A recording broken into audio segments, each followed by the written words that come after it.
See what he can do in the midst of unbelievers, on the leading edge with his word, his power, his grace, and his mercy. For God's sakes, we're Lutheran. This is what we know. Wittenberg Project. Like, comment, subscribe.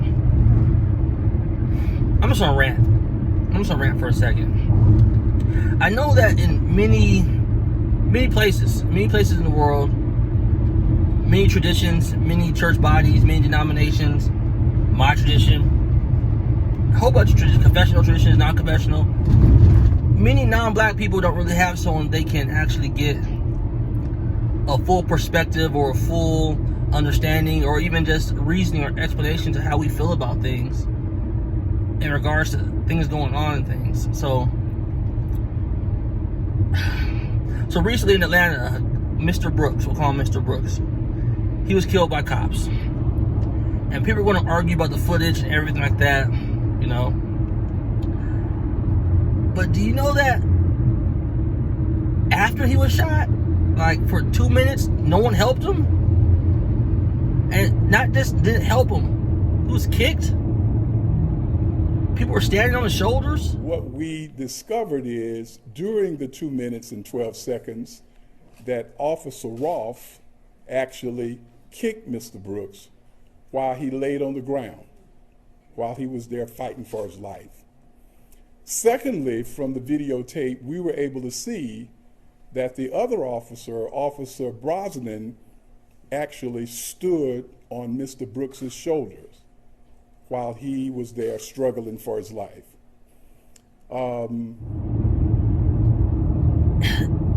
Like, it made me wonder, like, how are we viewed? Brutality.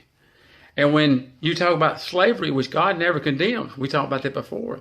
Whether you go get a people, or you go to Africa to get them, or wherever you go get them, you know, it's not kidnapping. Again, the law was turned inwardly. What people did inwardly, that was kidnapping. If you stole somebody amongst your own people, if you went some other place, that was not kidnapping.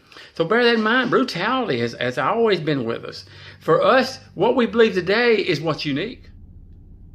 And professing Christians, some of you guys will just skew the Bible, add context that isn't there, just out of hate for people with melanin. This passage doesn't say anything about it only applies to stealing people of your own.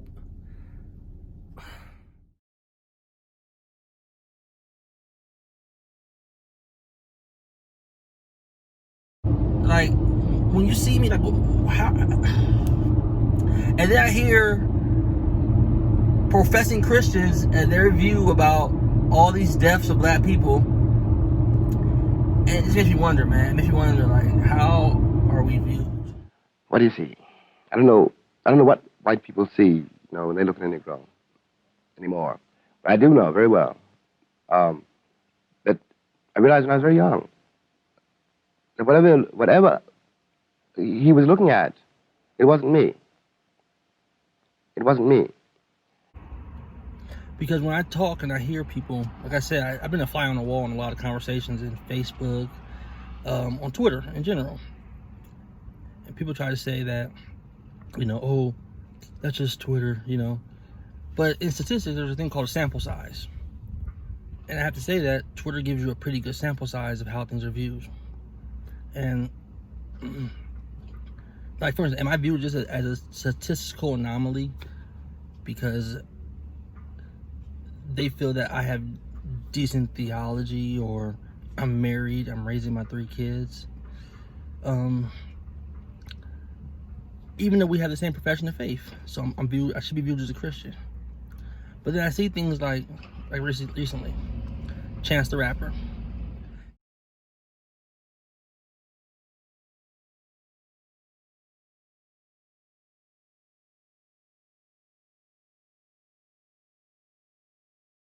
He asked, how come the churches aren't confronting white supremacy and things of that nature more aggressively, in a sense, right? Now, this is a believer. This is someone who professes faith in God. No heretical views. He triune God. He hits all the boxes on the checklist.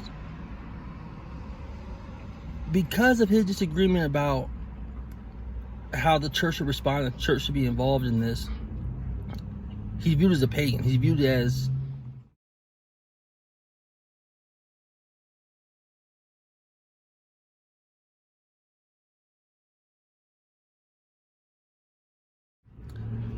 lost in a sense, just because he feels that way. And people will say, oh, that's one example. We can go to other examples. Martin Luther King. People go to heretical things he said in his college papers to discredit his stances and his views throughout his whole life. And basically won't even acknowledge pretty much the biblical truths that he did have. I mean, even the broke clock is right twice a day. And he was right a lot more than twice a day. Okay? So it's like, how are we viewed? I mean, let's not get it mistaken. If you pretty much feel that black people do face problems, it's racism and systematic injustices and systematic oppression and systematic racism involved in structures and systems and things of that nature throughout American USA, you're viewed as woke. You'll be disregarded as a social justice warrior.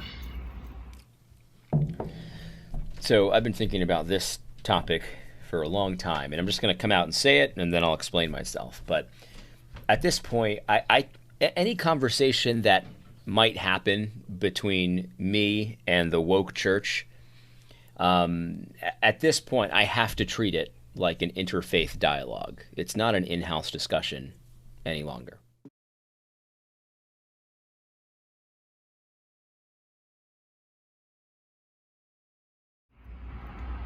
And then we see broad statements from people.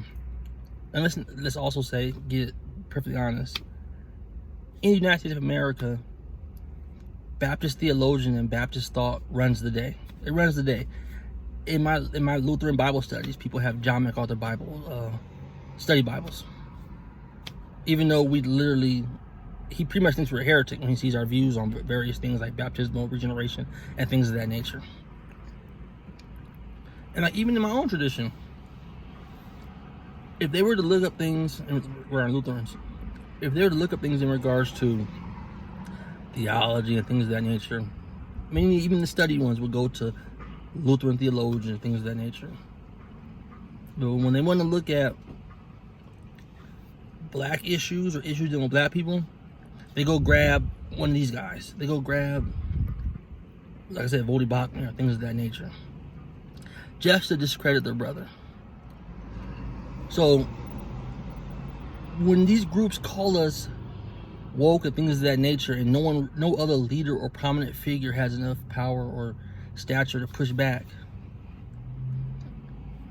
how is that not a good sample size to say that this is literally how we're viewed? There are some nutcases. There are people who go too far and they literally do propose wild ideas. It's like, this guy is a nutcase, you know what I'm saying? But it's not like that's applied. You'll see things like broad statements like the black church is unintellectual by people's favorite apologists, favorite supposed defender of the faith. Of whatever ethnic mix, there is an anti-intellectualism, an anti-church historyism, there is an anti-theologyism, there is an anti-Bible translation, Bible transmissionism, and it's seen in the fact that it's almost never addressed, almost never talked about. But it's especially true in black churches. It's just a reality. The idea of sound doctrine, church history, there are so few. And they'll brush off pretty much a whole culture based on this. I mean, recently, it's frustrating. It's frustrating because I sat here and watched a thread with Phil Johnson. He's part of Grace to You, one of the biggest ministries. Pretty much MacArthur's right-hand man, his protege, I guess you could say. James White, this guy named Gabe Hughes, I think he is, supposedly a pastor. And they'll quote their favorite black guy. Everybody goes to Voddie Baucham, you know. But if you don't subscribe to that, you're viewed as woke, you know. I mean, there's no nuance. Like, there's no listening from the other side of yo, we as black Christians, we should have a voice. We should be able to say something to you without you brushing us off with, it's a false gospel. It's a false gospel. They pronounce every tenet of the faith that you profess. Every single tenet. But it is brushed off and cast to the side. But then when people talk about white supremacy and things of that nature in the church and things of that nature, they don't apply that lens where it's like, if I don't subscribe to this political structure that you pretty much tied to your faith and things of that nature, you want to deny that the American system could have racism in there, or there's fundamental things that oppose things. You just run the stats and you dismiss everything that we say. I've literally talked to people and told them that everybody in my culture, almost everybody, way past 50%, I'll even say past 70, will tell you of instances of racism. They'll tell you about things in the church, foul things, blatant bigotry, things of that nature, things that aren't shown up in the stats, that you don't see in the stats when you look at it. And we tell you, well, this is why, even if they're not in the stats, you have fellow brothers in Christ telling you this stuff. It's false gospel. You believe in liberation theology. You just go to your favorite label to dismiss everything this supposedly brother in Christ says. It's almost like we're not brothers. To be honest with you, almost like we're not even brothers in Christ. A person can't disagree and not be viewed as outside the kingdom. It pisses me off. It pisses me off. Like people literally can hear a story about a grown man following a teenage boy from a store,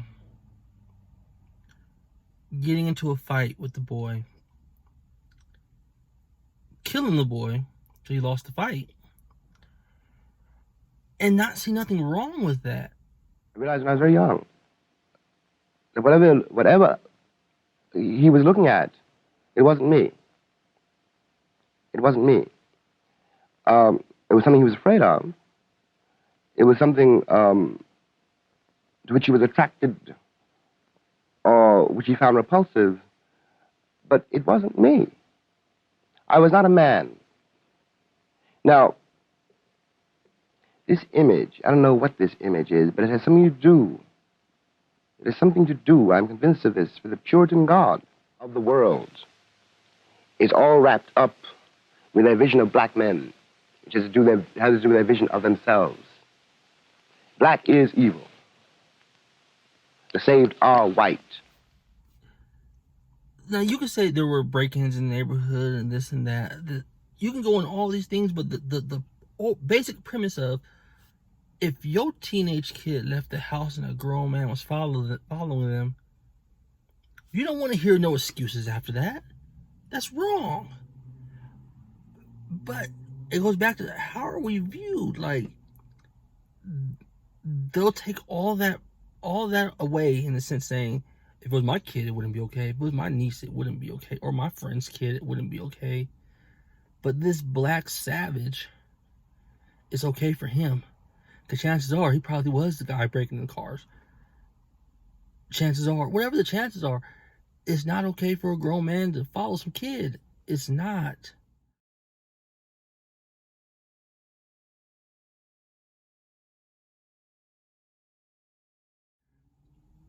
But because of the way it seems that we're viewed, I don't know, man, like, it weighs on you. It weighs on you when you realize that. And this is coming from people who are supposed to be your brothers in Christ. That's the part that really gets to you also. It's like, wow, like, I'm just the exception to you. Like, if I didn't sit by you in my pews every Sunday, you would be okay with that happening to me. And you will find some reason to make it okay. Oh, that it was mistaken identity, or well, the stats show that black men are this. Like I said, it baffles me. It infuriates me. It makes me just suspect of a lot of things, to where it's like, who can we trust? I mean, I remember in this podcast episode, this guy, I'm not going to do that. It was Pastor Mike, Jamar Tisby, and Tyler Burns. I almost forgot your name. long time ago, they'll be on some other stuff now, but long time ago, he said that he doesn't bash black pastors because there's already a ton of people looking for any mistake the black church makes to go after them, period. All the time, you know? And this is the main part of it. And when tragedy hits the community, things are burning, and the black community needs, not want to say help, but needs encouragement, or I want to say help, or, you know, these same people who bash the black community and bash black church and view us all in that lens of, you know, they're woke, unintelligent, things of that nature, that put all that energy into that, they won't be there to help rebuild. Even from the stuff going on right now, you'll see Joel Osteen out there. He marched. Like, whoa, you know, bad theology and all. He cared enough to march. You know, you'll see T.D. Jakes, you'll see other cats, but you won't see none of these people. None of these other leaders, you won't see them out there. You know, matter of fact, real time, they're so focused on social justice and Marxism that they're not even addressing it, really. They're not even talking about the injustice of it. Then my denomination, we had a black pastor who marched.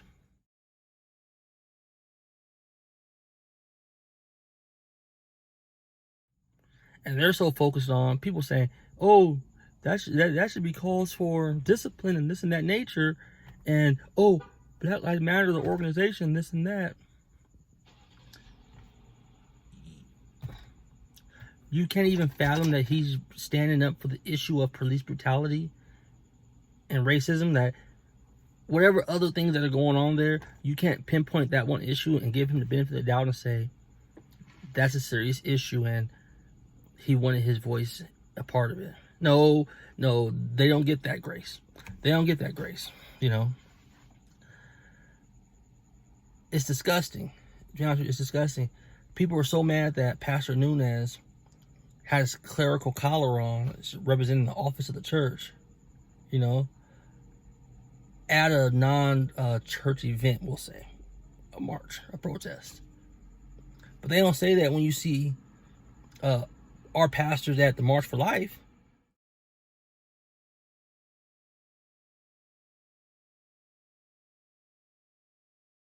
That's not ran by our church. Oh, there's no issue there. There's no issue there. But it's an issue here. Like I said, man, it just makes you wonder, like, this skin actually, people say they don't see race, but they see it, man. They see it, and it seems like it impacts morality in the sense of, is this right or is this wrong? It's okay to stalk a teenage boy if his skin's brown. It's not okay if it's not. It's okay for the church to pass out flyers to help Lexi. That's the girl who's part of this. She's a kid. Hoping it's okay for her now.